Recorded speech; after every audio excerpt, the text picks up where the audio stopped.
우리 지난주에 레위 자손 고라, 그 다음에 이스라엘의 장자 지파인 르우벤 자손 다단, 아비람, 온, 이 사람들이 당을 지었어요. 파당을 만들고 지휘관 250명과 함께 모세와 아론을 대적했습니다. 근데 하나님께서는 이 대적하는 무리들에게 기회를 주세요. 대적하는 무리에서 당장 떠나라. 그들의 회합에 동참하지 말고 빨리 거기에서 빠져나올 사람들 빠져나와라. 그러고선 끝까지 그 대적하는 무리의 집단을 떠나지 않고 거기 남아있는 자들, 그들과 끝까지 뜻을 같이 하는 자들을 멸망시키셨어요. 그들의 장막, 그들의 처자들, 그들의 모든 소유물까지 다 멸하셨어요. 하나님께서는 이들을 멸하시되 누구도 경험해 보지 못한 초자연적인 방법으로 멸하셨어요. 보통 사람들이라면 누구나 경험할 수 있는 그런 방법이 아니에요. 자연스러운 죽음이 아니었어요. 보통 사람들이라면 누구나 경험할 수 있는 그런 자연스러운 죽음이라면 사람들은요, 하나님께서 내리시는 벌이라고 생각하지 않아요.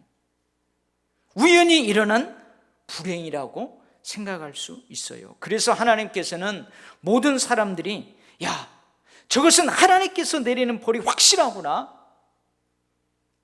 확실하게 알 수 있는 방법으로 그들을 멸망시키셨어요. 땅이 그 입을 열어 그들과 그들의 집과 고라에게 속한 모든 사람과 그들의 재물을 삼키매 그들과 그의 모든 재물이 산채로 수올, 여러분 수올 여기는 무덤, 지옥 그런 의미예요. 수올에 빠지며 땅이 그 위에 덮이니 그들이 회중 가운데서 망하니라. 그들이 서 있던 땅바닥이 갈라졌어요. 그냥 산채로 땅에 묻혀버린 거예요. 그런데 그들에게서 떠나서 따로 멀찍이 떨어져 서 있는 백성, 그들이 서 있는 땅바닥은 갈라지지 않았어요. 마치 애굽에 10가지 재앙을 내리실 때에 하나님께서 고센 땅은 구별하셨던 것처럼 그런 일들이 일어났어요. 끝까지 대적하는 무리들을 추종하는 그들이 서 있는 그 땅바닥만이 갈라졌어요. 이것은 누구도 경험해 보지 못한 하나님께서 행하시는 초자연적인 새로운 일이었습니다. 이것을 지켜보는 모든 백성들은 땅이 자신들도 삼킬까 두려워가지고 움찔했어요. 각자 향로에 불을 담고 향을 피워 하나님의 회막문 앞에 선 250명은요 하나님께로부터 나온 불에 의해서 모두 불타 죽었어요. 최초의 제사장이 있습니다. 아론과 그의 4명의 아들들이 최초의 제사장이에요. 제사장으로 위임을 받고 처음으로 이제 제사장직을 성소에 들어가서 감당합니다. 그런데 이 아론의 큰아들과 둘째 아들 나답과 아비후가 이제 그 성소에 들어가서 분향을 해요. 성소와 지성소 그 휘장이 있어요. 그 휘장 앞 성소에 있는 그 분향단에다가 분향을 합니다. 근데 이 두 사람이 하나님께서 명하시지 않은 다른 불로 분향하다가 그 자리에서 죽임을 당했어요. 오늘 250명을 불태운 하나님으로부터 나온 불은 이 나답과 아비후를 죽인 것 같은 그런 성격의 불이에요. 우리가 잘 아는 것처럼 하나님께서는 갈멜산에서 이 바알과 아세라 제사장들과 싸우는 엘리야, 이 엘리야의 제단에 불로써 응답하셨어요. 오늘 250명을 불태운 하나님으로부터 나온 불은 이 갈멜산상의 엘리야의 제단에 내린 것과 같은 성격, 그 성격이 같은 불이에요. 이 역시 하나님께서 행하시는 초자연적인 일입니다. 이 사람들의 죽음은 보통 사람들의 죽음과 달랐어요.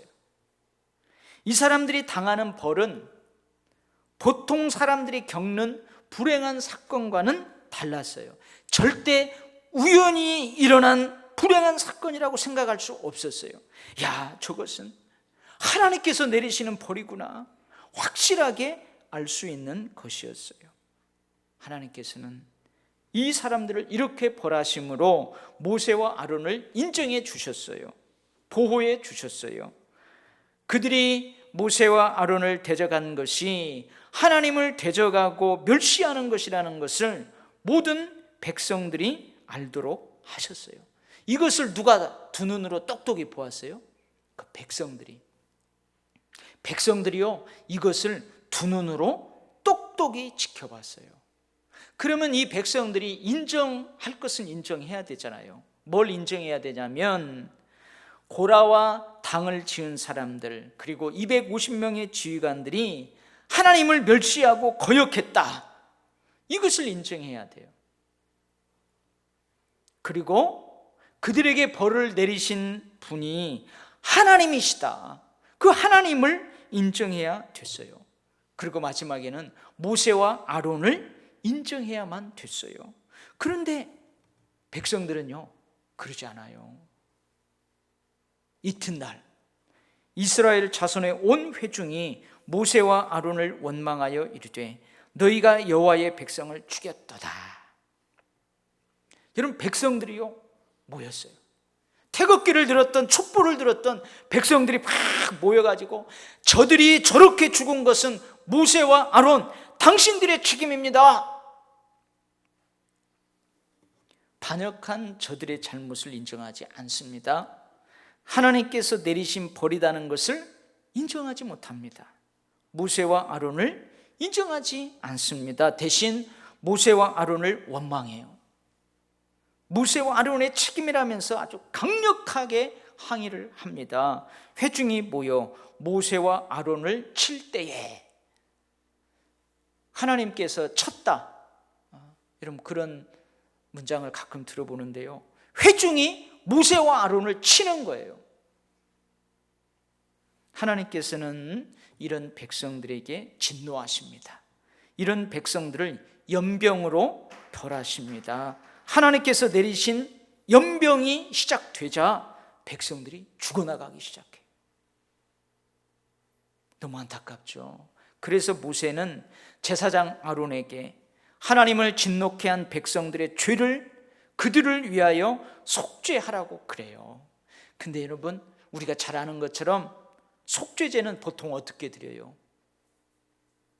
소나 양, 염소를 잡아서 그 피를 성소의 제단 뿔에 바르고 나머지는 다 태워버려요. 그러나 지금 백성들의 죄로 말미암아 연병이 시작되고 퍼져가고 있어요. 점점 더 많은 백성들이 죽어가고 있어요. 급해요. 그래서 보통의 속죄제하고는 다르게 연병으로 죽어가는 백성들 속으로 들어가요. 성소 안으로 들어가는 게 아니고 연병으로 죽어가고 있는 백성들의 속으로 들어가서 향로에 향을 피워 분향함으로 그들을 위해서 속죄합니다. 그러자 연병이 그쳐요. 백성들의 죽음도 그쳤어요. 근데 너무나 안타깝죠. 그러나 이미 연병으로 몇 명이 죽어요? 14,700명이 죽었어요. 저는 이 말씀을 묵상하면서 참으로 이해가 되지 않는 부분이 있어요. 아마 여러분도 그럴 거예요. 여러분 같으면 만약에 여러분이 불치병, 난치병이에요. 근데 의사들이 못 고친대요. 정리하래요. 통장 정리도 하고 관계도 정리하고 이제 죽을 준비를 하라는 거예요. 근데 여러분이 하나님께 매달리고 하나님이 부어주시는 은혜로 여러분 나았어요. 여러분, 그렇다면 여러분은 어떻게 할 거예요? 평생 예수 잘 믿을 거 아니에요. 예배 생활도 잘하고 할렐루야, 날마다 하나님의 은혜에 감동, 감격 그렇게 살 거 아니에요. 근데요, 그러지 않은 사람도 있어요. 몇 개월간은요 예배도 잘 드려요. 근데 몇 개월 지나니까 자기 건강 챙긴다고 나는 자연인이다처럼 주일날 텐트 가지고 저 공기 좋은 데 가고, 그러면서 뭔 생각을 하는지, 에이, 하나님이 고쳐주셨감? 우연히 나았을 거야. 이게 우연히 나에게 있었던 행운이지? 그렇게 생각하는 사람도 있어요. 여러분, 백성들은요 모세와 아론을 거스르는 자들, 원망하며 대적하는 자들의 최후를 두 눈으로 똑똑히 지켜봤잖아요. 다른 사람들에게 전해들은 것이 아니라니까요. 자신들이 직접 목도했어요. 그리고 저것은 하나님이 내리시는 벌이구나, 확실하게 아는 방법, 그 방법이 그들을 목도했잖아요. 백성들은 그것을 보면서 자신들도 하나님께 저런 멸망을 당할까 두려워했잖아요. 그런데요, 한 달, 두 달도 아니에요. 이튿날, 하루 만에 마치 언제 그런 일이 있었냐는 듯이 저들과 똑같이 모세와 아론을 원망합니다. 책임지라는 거예요. 책임지라며 항의해요. 모세와 아론을 대적해요. 여러분, 어찌 백성들이 이럴 수 있습니까? 이것이 이해가 안 되는 거죠. 이것이 이해가 안 되는 거예요. 근데 여러분, 이럴 수 있어요. 언제 이럴 수 있어요? 미혹의 영인 사탄에 사로잡히면 이럴 수 있어요. 여러분, 이단에 빠진 사람들 가만히 보세요. 그 이단에 빠진 사람은요 많이 배운 사람도 있어요. 사회적으로 어느 정도 지위가 있고 리더의 위치에 있는 사람들도 있어요. 근데 그 사람들이 어찌 저렇게 이단에 빠지나, 저런 이단에 빠지나 참 이해가 안 돼요. 근데 그들이 빠진다니까요. 미혹의 영, 사탄이 있어요. 사탄이 그 사람의 마음에 가라지를 뿌리면 이럴 수 있어요. 완악한 사람, 반감으로 가득한 사람은 이럴 수 있어요. 보고도 깨닫지 못해요. 경험하고도 깨닫지 못해요. 처음에는요 하나님께서 내리신 벌이라고 생각해요. 그러나 조금 지나면 곧 우연히 이런 일이라고 그렇게 생각을 한다, 그 말이에요. 다른 사람들은 확실하게 알고 경각심을 갖는데 정작 본인은 몰라요. 주변에서 권면해도 듣지 않아요. 경각심은 고사하고 오히려 더욱더 완악해지고 오히려 더욱더 막 반항해요.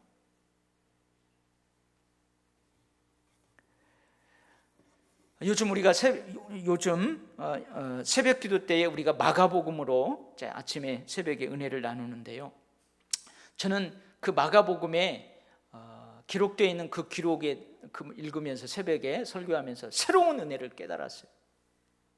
예수님께서는 공생의 초기 광야에서 40일을 계시면서 금식하십니다. 그 광야는 예수님께서 시험 받으시는 현장이에요. 근데 그 말씀을 묵상하다가요, 예수님이 시험 받는 그 현장에 있는 것들이 있어요. 있는 것들. 뭐가 있는가 한번 살펴봤더니요, 뭐가 있어요? 사탄이 있어요. 사탄이. 근데 사탄만 있는 것이 아니에요. 또 누가 있어요? 성령님과 천사가 거기에 있어요. 들짐승도 있어요. 제가 이걸 보고 참 은혜를 많이 깨달았어요. 여러분, 우리들이 시험 받는 현장도 똑같아요. 사탄이 있어요. 시험을 통해 사탄은 우리를 넘어뜨리려고 그래요. 어떻게 하면 하나님을 대적하게 만들까? 어떻게 하면 하나님과 멀리 떨어져 나가게 할까? 이 사탄이 거기에 있단 말이에요. 근데 성령과 천사도 있어요. 여러분, 성령은 시험 받는 우리를 돕기 위해서 거기에 계신 거예요. 사탄의 시험을 이길 수 있도록 하나님의 말씀의 검을 들고 우리를 도와주려고 성령님도 거기 계세요. 믿음의 방패를 들고 우리를 도와주려고 거기 계세요. 피할 방법을 알려주시려고 거기 계세요. 천사는요 시험 받는 우리를 수종들기 위해서 거기 있어요. 그리고 또 누가 있어요? 들짐승과 같은 사람이 있어요.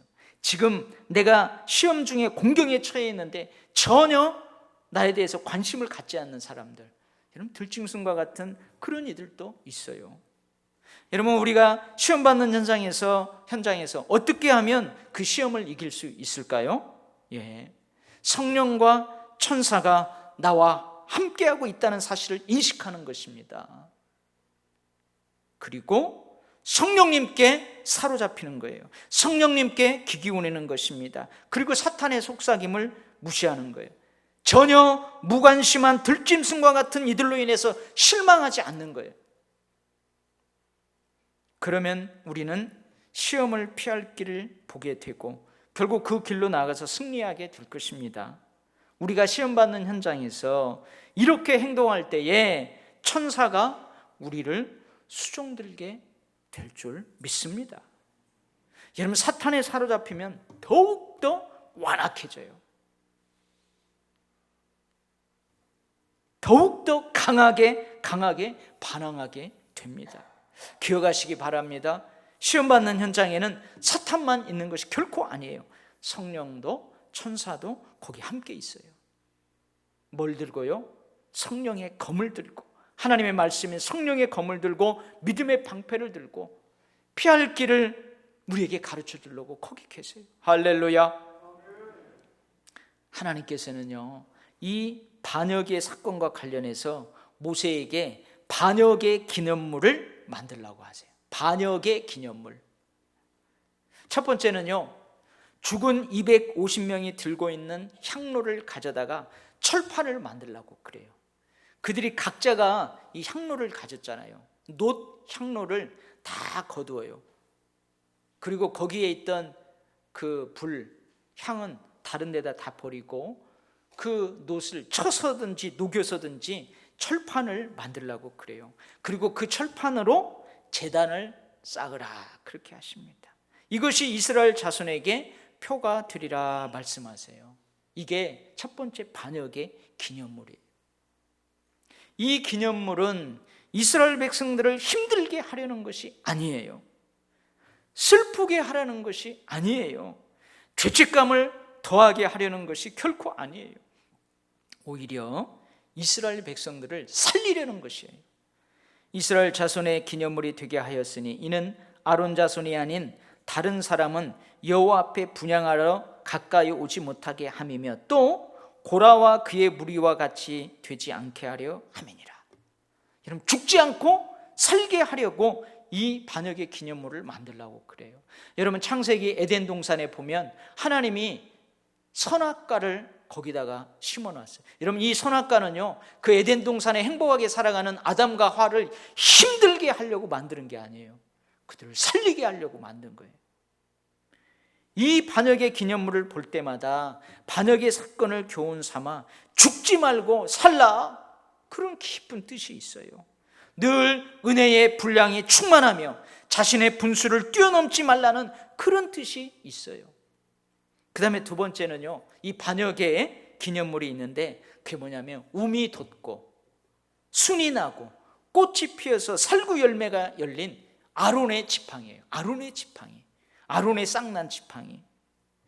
하나님께서는요, 연병으로 백성을 벌하신 이후에 12지파의 대표들이 지팡이 하나씩 취하여 거기에다가 그 지파의 대표자 이름을 써서 회막안 증거계 앞에 두라고 그래요. 여러분, 회막안 증거계는 어디에 있냐면 제일 안쪽 지성소에 있어요. 지성소. 레위 지파의 지팡이에는 아론의 이름을 쓰라 하십니다. 그리고 하나님께서 택하신 자의 지팡이에는 싹이 날 것이라고 말씀하세요. 이튿날 모세가 들어가 보니까요, 아론의 지팡이에 싹이 나고 꽃이 피어 살구 열매가 열려 있는 거예요. 그래서 모세는 그 12지팡이를 모두 다시 가지고 나와서 이스라엘 자손들에게 보여줘요. 그리고 하나님께서는 아론의 지팡이는 도로 증거계 앞으로 가져다가 간직하라고 그래요. 그래서 우리가 법궤 안에 세 가지가 있다고 그랬잖아요. 만나를 담은 항아리, 그리고 하나님의 십계명을 기록한 두 돌판, 그리고 이 아론의 쌍난 지팡이가 있어요. 이 반역의 기념물인 아론의 지팡이 역시 이스라엘 백성들 힘들게 하려고 하는 것이 아니에요. 슬프게 하려고 하는 것이 아니에요. 죄책감을 더하게 하려는 것이 아니에요. 오히려 이스라엘 백성들을 살리려고 그래요. 여호와께서 또 모세에게 이르시되 아론의 지팡이는 증거계 앞으로 도로 가져다가 거기 간직하여 반역한 자에 대한 표징이 되게 하여 그들로 내게 대한 원망을 그치고 죽지 않게 할지니라. 살라, 그 말이에요. 이 반역의 기념물을 볼 때마다 반역의 사건을 교훈 삼아 죽지 말고 살라, 그런 뜻이 있어요. 하나님의 권위를 인정하고 하나님께 세움받은 모세와 아론의 권위를 인정하며 살라, 살라, 죽지 말고 살라, 그런 뜻이 있어요. 이제 앞으로요, 이스라엘 백성들은 저 가나안 땅으로 들어가서 거기 정착해서 살 거예요. 근데 이 이스라엘 백성들이 저 가나안 땅에 들어가 정착해서 살 때 가장 중요한 것이 있어요. 여러분, 그 가장 중요한 것이 뭐 같아요? 이 모세가요, 신명기를 통해서 여러 번 강조해요. 이것이 가장 중요하다. 그게 뭐냐면요, 그 땅에 살면서 하나님을 인정하는 거예요. 하나님의 권위를 인정하는 거예요. 하나님의 주권을 인정하는 거예요. 이것이 가장 중요해요. 그래서요, 신명기를 통해서 모세는 계속해서 반복해요. 여러분, 국가의 3요소가 있죠. 그게 뭐냐면 국민, 영토, 주권이에요. 여러분, 하나님의 국가, 하나님의 나라도 이 3요소가 있어요. 그래서 하나님은요, 국민을 만드는 작업을 해요. 어디에서 만들어요? 저 애굽에서 국민을 만들어요. 하나님의 백성을 만들어요. 애굽으로 내려갔던 70명의 이스라엘 가족을 430년 동안 60만, 장정들만 60만이 되는 이스라엘 민족으로 그렇게 만들어요. 이게 하나님의 백성 만들기예요. 그 다음에 하나님께서 이제 영토를 만들어요. 아브라함, 이삭, 야곱에게 약속하신 대로 저 가나안 땅을 하나님의 영토로 구별해요. 그리고 이스라엘 민족에게 기업으로 그걸 주세요. 이게 영토 만들기예요. 이제 하나님의 국민으로 하나님의 영토에서 살아가게 되는 이스라엘 백성들은 이제 거기 들어가서 뭘 해야 돼요? 하나님의 주권을 인정하며 살아가야 돼요. 이게 주권 만들기. 모세가 죽기 전에 여러 번 강조한 것이 이것이에요. 너희들이 가나안 땅에 들어가거든 하나님을 인정해야 된다. 하나님의 말씀에 순종해야 된다. 하나님의 통치권, 하나님의 권위를 인정해야 된다. 그래야 너희가 죽지 않고 살 수 있다. 그렇지 않으면 그 땅이 너희를 토해낼 것이다. 사람이, 여러분, 이 속이 거북하면은 토하는 것처럼 땅이 그렇게 이스라엘 백성들 다 토해낼 거래요. 그래서 하나님께서 이 이스라엘 백성들을 40년간 광야를 방황하게 하잖아요. 광야 40년의 훈련의 목적이 있어요. 그게 뭐예요? 하나님의 주권, 하나님의 통치권, 하나님의 권위를 인정하는 훈련이에요. 광야에서는 오직 하나님만 바라봐야 되거든요. 하나님께 제사를 드리는 것, 하나님께 첫 열매, 첫 초태생을 구별하여 예물로 드리는 것, 안식일을 지키는 것, 11조를 드리는 것, 모두 하나님의 국민인 내가 하나님의 주권, 하나님의 통치권, 하나님의 권위를 인정한다는 것을 여러분 삶으로 보여주는 거예요. 할렐루야. 그리고 마지막으로요, 저는 하나님께서 모세에게 반역의 기념물을 만들라고 하시는 것에 대해서 지금 신앙생활에 한번 적용을 해봤어요. 여러분 어떻습니까? 이 반역의 기념물, 이 단어조차 생소하잖아요. 여러분의 신앙생활에 있어서 반역의 기념물을 만든 적이 있어요? 아마 거의 없을 거예요. 축복의 기념물, 충성의 기념물, 헌신의 기념물은 만들었을지 몰라도 반역의 기념물을 만든 적은 여러분 거의 없을 거예요. 예를 들면 우리 그러죠. 성도들 중에 복된 일이 있어요. 예상치 못한 축복을 내가 받았어요. 막 좋은 일, 기쁜 일이 있어요. 그러면 여러분 뭘 해요? 어떤 사람은 떡을 해요. 주일날 떡을 해요. 그리고 어떤 사람은 이 성전 꽃꽂이 헌금을 특별히 드리기도 하고 이 성전 강단에 자기가 예쁜 화초를 사다가 드리기도 해요. 이게 축복의 기념물이에요. 장로로, 권사로, 안수집사로 임직받을 때에 충성의 기념물, 헌신의 기념물을 드려요. 그 임직받는 분들이 모아가지고 성전 봉헌 예물을 특별하게 드리기도 해요. 어떤 성도들은, 어떤 교회는 승합 차량을 기념물로 헌물하기도 해요. 임직받는 사람들이 함께 힘을 모아서 선교사를 파송하기도 하고, 그분들이 임직 기념으로 교회를 개척하기도 해요. 모두 다 충성의 기념물, 헌신의 기념물이에요.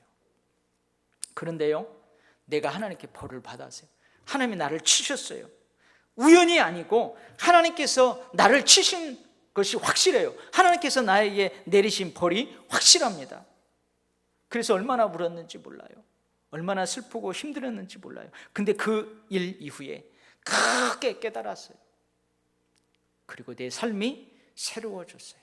여러분, 그렇다고 해서 대부분 많은 사람들은요, 기념물을 만들지는 않잖아요. 그죠?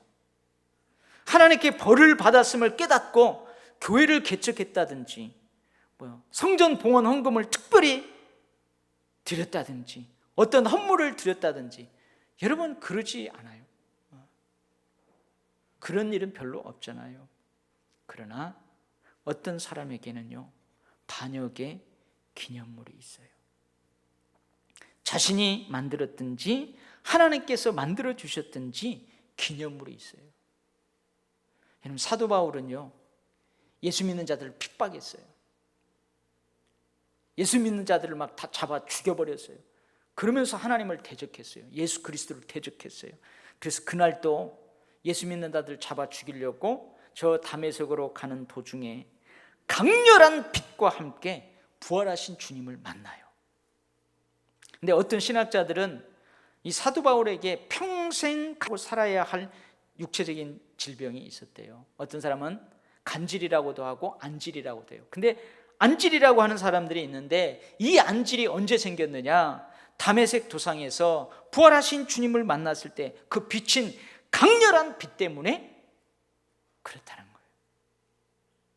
사도 바울은 이것을 뭐라고 고백하냐면 육체의 가시라고 그래요. 사탄의 사자라고 해요. 이것 때문에 사도 바울은 자고하지 않았어요.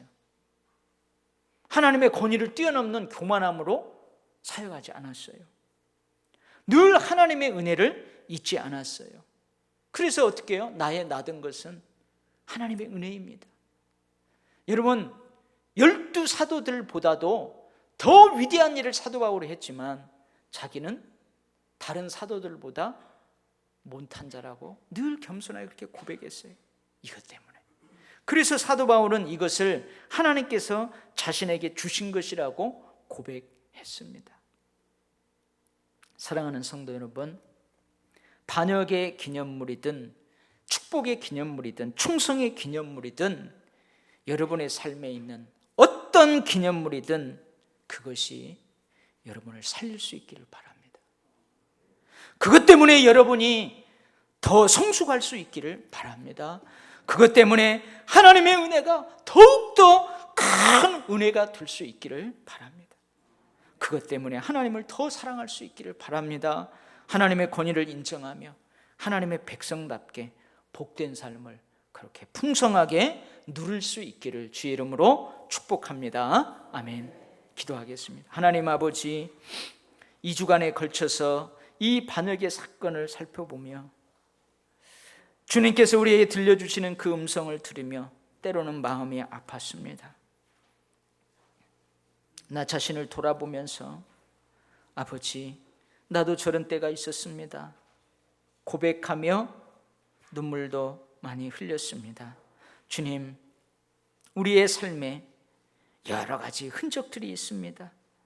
그것이 때로는 축복과 헌신과 그런 기념일일 수도 있고, 어떤 것은 나를 가슴 아프게 했던 그 사건의 기념물일 수도 있습니다. 주님, 오늘 말씀하신 것처럼 우리의 삶에 드리워져 있는 흔적들이 어떤 류의 흔적이든지 그것으로 인하여서 우리가 더 힘차게 살기를 원합니다. 그것 때문에 죄책감에 눌리고 슬퍼하고 발목 잡히는 것이 아니고 하나님을 더 뜨겁게 사랑하고 하나님이 주신 은혜가 더욱더 크게 크게 우리에게 다가오고, 할렐루야. 주님, 여기 예배드리는 사랑하는 우리 도율교회 모든 성도들 그렇게 축복하여 주시옵소서. 예수님 이름으로 기도 올리옵나이다. 아멘.